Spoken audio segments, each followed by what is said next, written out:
Are you looking for a life of freedom and flexibility? Do you want to have as much success with your family as you do in business?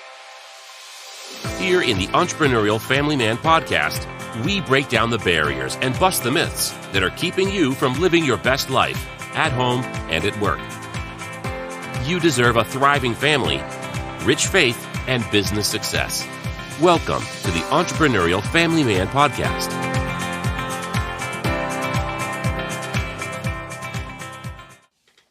Hey, we are back for another episode of the Entrepreneurial Family Man podcast, and today's kind of special. The three of us are here together in the flesh, San Diego, at Social Media Marketing World. Sunny San Diego, baby. It is so good to be here with you guys, man, in the flesh. How about that? Yeah, we had fun. We're actually rooming together, which is kind of cool. Sometimes awkward, but a lot of fun. Actually, this literally is like an anniversary episode because just yesterday we visited where this all began, the genesis of this idea. And today's episode, we just want to talk about conferences in general and how to approach conferences maybe with a little paradigm shift, a new way to look at conferences. A lot of us go to these events and conferences within our industry or outside of our industry to gain knowledge, kind of sharpen our tool belt, if you will. And today we just want to talk about what would that look like if you have a conference maybe you don't even really want to go to. How could you approach that differently and make it worth your time? Bring a ton of value to you, your relationships. So, guys, I want to just unpack this and really frame this discussion as pre-conference, your presence during the conference, and post-conference. So what do you guys do? What do you recommend leading up to a conference you might want to attend? Yeah, well, this episode, we've talked a lot about a paradigm shift. I can just remember back when I first started to go into conferences, thinking that I was going to walk away with some amazing piece of knowledge that was going to change my life. And what I've kind of learned is that it's all about the connections, the relationships, and you go to these conferences and in your inbox 2 weeks later, you get all of the videos, all the audio, transcripts. So this might be a shocker for some people, but you can get the knowledge by not going to the conference. You can buy the virtual ticket. And so meeting people, establishing new contacts, new relationships, taking relationships that you already have and making a better connection, going deep, that is what it's all about for me. No doubt. So this relationship piece is crucial. I mean, for me personally, it's brought the most value to me, just the connections and the friendships that I've built through being at the conference. And guess what, guys? That does not start when you arrive at the event center. So you have to change your expectations there a little bit. Just because you go, it doesn't mean you're going to connect with people and have an amazing friendship or relationship right away. So when does that start? Well, sometimes weeks, months, years before you even get there. So those relationships are developed over time by connecting with people online, commenting on their stuff, buying their products. And so we have to not have this expectation that we're going to develop these relationships immediately and put that work in on the front end. And we talk a lot about this in another episode that we did earlier about connecting with influencers. So if you're struggling to figure out how to connect with people before, go back and check out that episode when you get a chance. Yeah, and you said, when does it start? You just bought your ticket for next year like 5 minutes ago. Yeah. And we all have our ticket for 2019 Social Media Marketing World.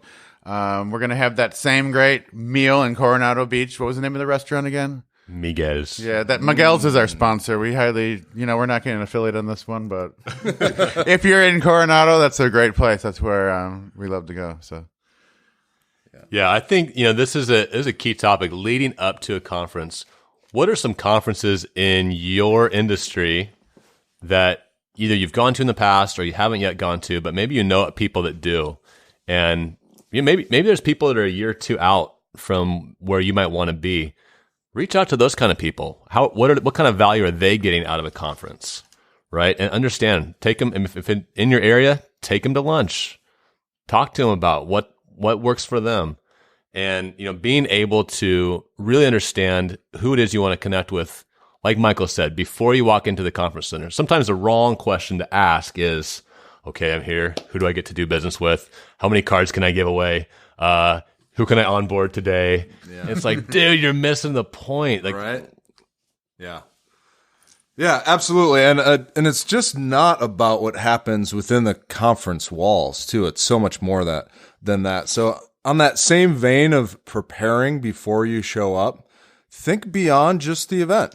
What in that area or that city where the conference is would be of value to you? What would be an amazing experience? Are there other people that maybe aren't even going to the conference that you want to connect with in that city? So do a little bit of research before you think about going and come up with some potential options that would add a ton of value to your trip as a whole. Yeah, let's talk about that. So pre-conference, literally a day or two before the conference, is also a really key time. You mentioned what's in the area that you might want to go do, or people you want to see that you could be strategic about, or just have a ton of fun before the conference stuff all starts. So, this is an example conference where they've got a lot of mediums, a lot of channels, Slack channels, LinkedIn groups, Facebook groups to connect with people beforehand. There's people that will do meetups within a particular topic, but as an example, we had several people from our mastermind that we knew were going to arrive before the conference really began. So we're like, guys, let's do something epic and fun before we're sitting in conference sessions. So what do? We put on some very tight wetsuits, which I almost split myself. I'm losing weight. I'm getting there. But anyway, then we went for an amazing trip to the beach for some good old-fashioned. Can I even call it surfing? Well, it was a good paddle session, at least. It was a great paddle session. Right. More of a beating than a surf. But we did. We just got a bunch of guys together, and those that didn't want to surf, like someone, I won't mention his name here, but it rhymes with Jaime. In Espanol. Just watched and took some... Well, we're going to have to edit that one out. I'm embarrassed in front of everybody now. But we also just had this time where we got to sit on the beach and talk, and we're there enjoying the Pacific. There's palm trees and sun around. We hopped on some bike cruisers, grabbed some breakfast burritos on the boardwalk. It was like building that rapport and that experience, that shared experience together does wonders leading up into the next few days when you're talking about more, deeper stuff or strategy. Like, you're able to open up more because I just saw you fall off a surfboard a few days ago. Like, at this point, we packed up our podcast gear and we head down to the conference. We wanted to hear what some other entrepreneurial family men had to say about this question. And the first person we found was Kevin Miller, who hosts the Zig Ziglar podcast. Take a listen to what he said. I literally come to these events, and before that, I connect with certain people and say, let's get face-to-face. I spend so much time meeting people on Zoom that I forget who have I actually met face-to-face and given a hug or a handshake, and who has it just been this remote, interview. And I did that. I came here, and it was to meet with specific people. Now, through that, then you end up meeting 15 other people, and somebody you didn't mean to that's the most impacting person that you're going to connect with all year. And that's why I come. Literally, the content I always look at as gravy, though I always end up from that getting something that's dramatic, worth, $100,000 or more. But really, it's just to do those face to face. And with this remote world, sometimes it's easy to forget how important that is. The next person we asked was Angus Nelson. Angus has become a good friend of mine the last few years. And I just want to brag on him real quick. I think Angus is probably one of the best speakers I've ever seen. He's an amazing communicator and just a really great entrepreneurial family man. He also hosts a podcast that is called Up in Your Business, where he interviews incredible guests, including Gary Vaynerchuk and Henry Cloud, just to name a few. Let's hear what Angus had to say. When I get ready going to a conference, two things I do. One is I drink lots and lots of water and try and get sleep right before the event because I know the event's going to run long. It's going to take a lot of energy. But number two, I always isolate 2 to 3 individuals that I want to meet. I do research on those people. I go to LinkedIn. I read news. I find out what's going on in their lives that's in real time so that when I meet them and I make intention to meet them, I introduce myself, I say something that doesn't make me sound too creepy, but makes me reveal that I care. That always gets their attention so I can open up a conversation because you never know what doors can open when you create a bigger network. Awesome. The next person we interviewed is a guy named Jesse Cole. Now, Jesse, I don't think he's crazy. I think he's a crazy good entrepreneur. He is unique. He walks around always wearing a yellow tuxedo, and he is the owner of the baseball club, the Savannah Bananas, where he doesn't sell baseball, minor league baseball. What he sells is an experience. And you got to just connect with this guy. He's incredibly funny. He's just fully alive. And he does everything the opposite of what most people do. And so he recorded 2 little spots. The first one, he was just being silly, his normal self. And then he came back and asked to give like a real tip. But he probably isn't expecting us to play both, but I think you'll get a kick out of hearing both of these snippets to find out who the real Jesse Cole is. So take a listen. So what do I do to prepare for a conference like this? Well, whatever's normal, do the exact opposite. So proper stretching. I do yoga, the stretching. I make sure I hydrate properly, and then I run a 6-mile jog backwards around the conference. It gets me prepared. I'm Jesse Cole, the yellow tux guy and owner of the Savannah Bananas, and I own 7 yellow tuxedos. So how do I get ready for a conference? I put on the yellow tuxedo like I do every day to get out of the conference and meet people because you got to stand out, and attention beats marketing 1,000% of the time. So I try to connect with as many people as possible, and whatever's normal, do the exact opposite. Our next little interview spot was Dr. Phil Carson. We're in a mastermind group with this guy, and he's awesome. We love this guy. He's got the best accent on the planet, and he's just a great friend and mentor. We really have a lot of respect. Let's hear what Dr. Phil had to say. The number one thing that I do to prepare for any conference that I go to is pray. I pray that God opens doors for me to meet the right people He wants me to meet and make the right contacts that He wants me to make, and also to be able to share with other people and help other people. And another great thing that helps is my wife joins me in that prayer. She prays for the same thing for me as well and prays for me while I'm at the conference. Next, we caught up with Jonathan Bates. Jonathan is a great guy. Me, Michael, and Chris have met him at a few conferences now. He homeschools. He works from home. He's a business coach. He's just a great entrepreneurial family man with a lot of wisdom. Let's hear what Jonathan had to say. What I do when I come to these conferences is literally I don't plan on any sessions. I do just walk around and meet great people and make connections to see who I can help out. And that's it. The whole time is spent trying to meet new people and seeing what I can do for them. I mean, what could I say about Pat that you don't already know? Because everybody says the same thing about him. He's generous. He's authentic. Great family man. Great content. He's the best. And so we caught up with him, and here's what he said. And then after his little snippet, we jump right back into the conversation. Hey, this is Pat from the Smart Passive Income Podcast, and I attend a lot of conferences as an introvert, but I also know how beneficial it is to put yourself out there and do it. Now, I do have a little trick that I use that you can borrow and take, and that is what I like to call the 3-second rule. And that is, if I see somebody that I want to shake hands with or talk to or just say hi to, I do it within 3 seconds. I don't let myself have more than 3 seconds to psych myself out, which I will always do. So I just go and do it. And you know what? It's just the start of a conversation. That's always the hardest, right? So that's why if I do it within 3 seconds, usually the rest of the conversation is great. Now, I've talked about this a lot before and many other tips. If you want to hear more, just check out my podcast, smartpassiveincome.com, episode number 240. That's smartpassiveincome.com/session 240 for a whole plethora of tips just like that. Okay, so the conference begins. You are now present. There's sessions, there's workshops, there's keynotes, there's so many opportunities to be engaged. Which ones do you go to? How do you target those? Or do you go to all of them or any of them? I don't know. That's the million-dollar question for some people.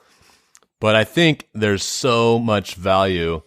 Guys, we've talked about this where sometimes it's just the conversations that happen in the hallway or after a session or on the coffee breaks, during meals.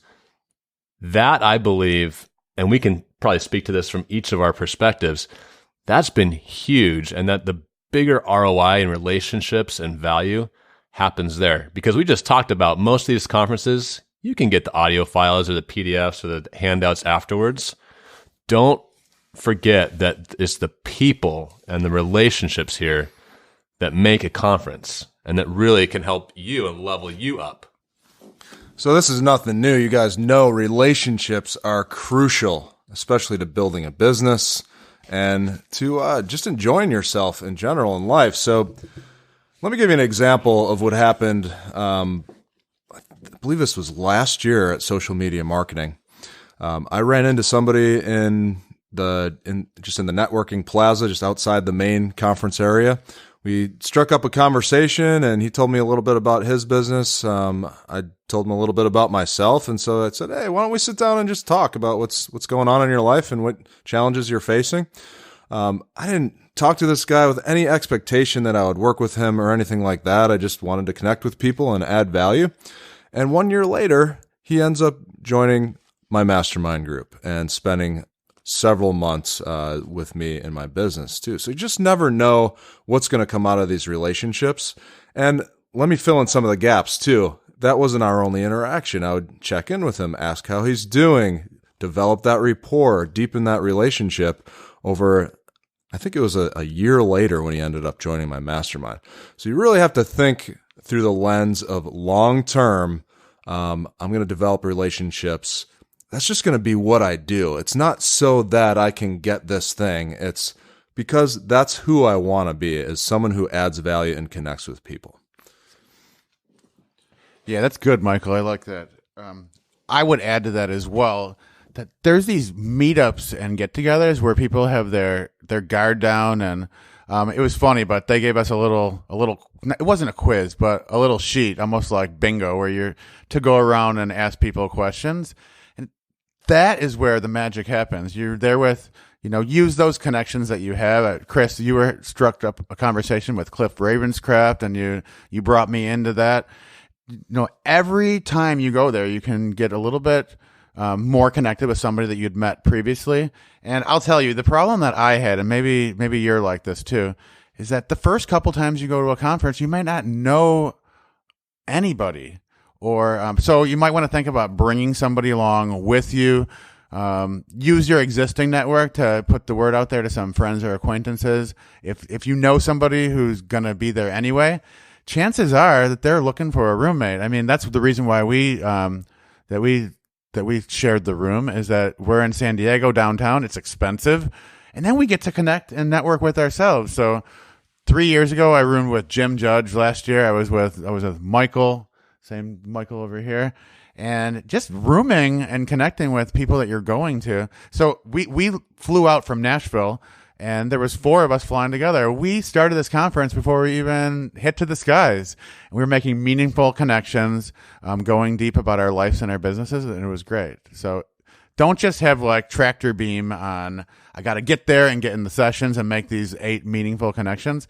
It's like, start off or before you even leave. Like maybe you want to go to the airport with somebody, split an Uber as well. Yeah. And who would you want to be around?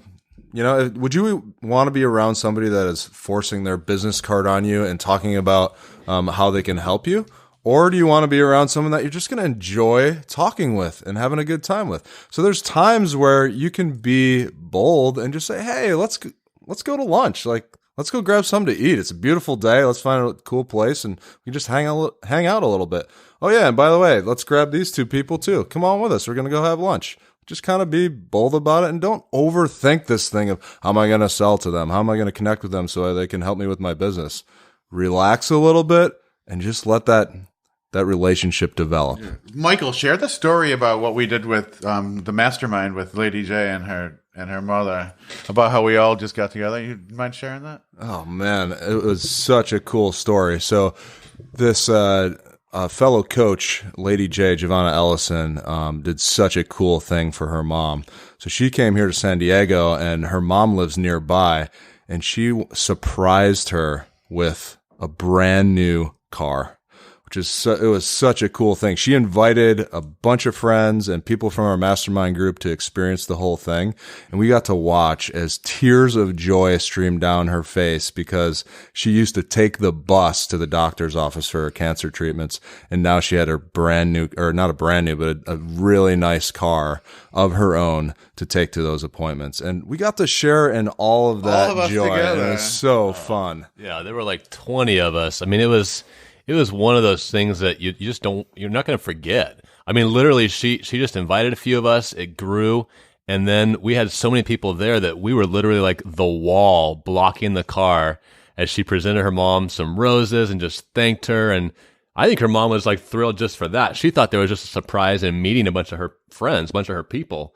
And then we're like Moses parting the Red Sea, like, here's your car. It was so epic. And to see, one of our peers, one of our friends have that love in action, being generous. I think it helped all of us level up our degree of generosity of, hey, this really can spur some ideas for ourselves. And so the point there is that there's so many opportunities as you build those relationships and conferences. You don't know what could happen a year or two from now that you get to be part of some cool caper to surprise some people. We're all having that experience together. Like, we could go to another conference and learn a tip or tool, but now that just threw so much passion on the event that it felt like we were at like one of those like ultimate makeover shows where they give the big reveal and they give somebody a house. Like, we got to share that together as a group, and then that just like led into the night where we had amazing meals, and we actually took an Uber over to Bob Goff's office and jumped in the... Speaking of capers. Speaking of capers. Absolutely. Yeah. Bob Goff, as you guys probably know this, but Bob is one of my heroes, not one of my fans. Bob is one of my heroes. He helped me with my engagement plan when I asked my wife to marry me. And so I just love the guy and wanted to connect with him. So Chris made it possible for us to go and check out his office and spend some time over there. And it was so cool. He wasn't there at the time, but we're all jumping in his ball pit. And we got to take a tour of the office and see where Love Does operates on a daily basis. And there on the wall from his book is the prison door that he took home with him from Uganda. And it was just like such a powerful, fun experience. And does it have anything to do with the conference or growing our business? Not necessarily, but will it help in the overall picture? You better believe it. It just adds so much value to our lives. I don't know. I kind of felt guilty. I was supposed to go to a Facebook ads session, and I feel like I missed out. Yeah, I wanted to learn about... Kidding. And yeah. The messenger bots told me not to go, but I disobeyed. Oh, my God. Absolutely. And again, guys, that's part of the point here is it's just that thing of there are experiences to have at conferences that are not the point of the conference organizer maybe, but you see opportunities and you seize those and you have these amazing memories together. So guys, what about post-conference? Okay, you've had this amazing time. You've been strategic in leading up to the conference and the relationships. You've done these cool things. What has to happen after the conference to make it a success? So for me, there is value in the content of social media is relevant and we want to learn about that. And so post-conference is actually where I get the most bang for the buck for the content. And so the people that I've connected with, my friends like you guys, it's like I think all this, it's kind of like drinking from a fire hose, right? It's like we are learning, we're going into sessions. And so I want to hear what my friends' big takeaways were, because I have 2 or 3 that were really important, and I missed some other things. Like there's only so much room for content to kind of sit down inside you. And so after about a week or so, I know in our mastermind group, we go around and just kind of share like what was important. Like, did you learn anything that you were surprised? Ask some kind of probing questions. So maybe I'm just like, I do everything the opposite way that everybody does, but I actually get more from the content about a week later when I really sort of do my big takeaways. And then that's about the time where usually those videos and MP3 files hit your inbox, and you can go back and maybe listen to a session that you missed while you were over jumping in the balls with Bob Goff's office people and, doing all these nice coffees with your friends. Yeah, that's a great point, Jamie. Thanks for sharing that. You can focus in on that content when you're in the quiet of your own office and you're not missing out on all these relationships and opportunities to connect with people. Another word of caution. So when you're away, if you did not go with your family, your wife is probably going to be tired. And guess what? You're probably going to be tired too. So just a word of caution. Try not to come crashing back in when you get home. You have to have that conversation with your wife before of how you're going to re-enter home life. And I know it sounds like kind of a simple concept, but if you don't talk through that issue before, it's going to not go very well. She's going to want to dump the kids on you, and you're going to want to dump yourself on a couch because you're exhausted. And so avoid that conflict. Talk through that. Like, what do you need? Do you need a 20-minute nap or an hour-and-a-half nap just to kind of regain your bearings before you enter into taking care of the kids and that sort of thing? Or is there something you can do to ease that process of re-entering into life? Important step, guys. Yeah, and there's even a buffer day getting back into the work mode sometimes too. I mean, there's literally just the jet lag of travel. There's the catch up with your wife and kids or just life in general, but allow yourself that buffer day to just get back in the game, rejuvenate yourself a little bit, and then start that digestion period of what you learned. Another thing that was kind of fun for me yesterday. So this particular trip, my wife and I talked about, hey, wouldn't it be fun for you to come down afterwards and we'll spend some time together? And that was pretty special last night to have 15 of my friends in our mastermind. And here comes my wife and kids pulling up. And it's just like the door's open. And it's like, Daddy, Daddy. And it was such a fun surprise in getting to introduce them to all you guys. It's just one of those things where if you can, if it makes sense, on these conferences where you're in a beautiful area and you can extend your time, maybe think about bringing your family with you afterwards. There's going to be some special memories you can create, and you're bringing your wife and your family into your world too, which I think is key. I mean, last night, Michael and Jamie are fooling around with my boys and playing penny hockey on the table or waiting for our food, and my kids had a blast. I know one of those pennies fell down over the balcony into somebody's hummus, I think. True story. Yeah. The big Greek bouncer was like giving us the hairy eye. So we had Nick Pavlidis go over and talk to him in Greek to kill him off. So let's take this ship down for our landing here. Well, there's some obvious points I think post-conference that you want to do too. If you had a handful of awesome conversations and you did get some cards, be that guy who doesn't just send the email or the phone call, but send a personal thank you note. I mean, be a little different, right? There are just some of those high touch points that a lot of people don't do anymore. And if you have that kind of intentional follow-up, you really will set yourself apart, right? I mean, that's totally worked for me in the past. And that's what we actually learned in the keynote that Michael Stelzner was talking about, that businesses are having less power on social media. And, you get somebody's business card, connect with them, you send them a friend request and learn about them. That's really how relationships go to a new level. You mean you shouldn't add them to your email list and then sell them a product? No, what you do is you sell them a link for your highest priced product. And you send them a message saying, like, this is how I can serve you by you buying my most expensive item. Don't do that. And don't take their email address from their business card and add it to your list and spam them. That's usually not a good thing either. So we've touched on conferences, the pre, the present, and the post.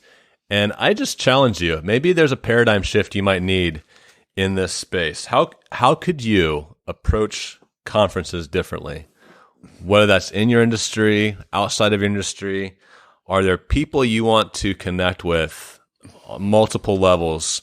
What could you be doing now for a conference later this year, even next year? I mean, we've already talked about it. We're already planning for what could this be like next year. And we don't have all the answers. Like, what do you do that has helped you at a conference to have just add more value to it, to make meaningful connections? We don't know all the answers. Yeah. I would also say just don't check what you love to do at the door just because it's a conference, right? Like you're there to learn for sure. You're there to connect with people. You're there to grow your business oftentimes. But if you love to have fun and you love to eat good food and you love to do things outdoors, work that stuff in. Be you while you're there. There you go. Be you. Be different. Enjoy your conference. Thank you for listening to the Entrepreneurial Family Man podcast. For show notes, resources, and to connect with us, visit www.entrepreneurialfamilyman.com.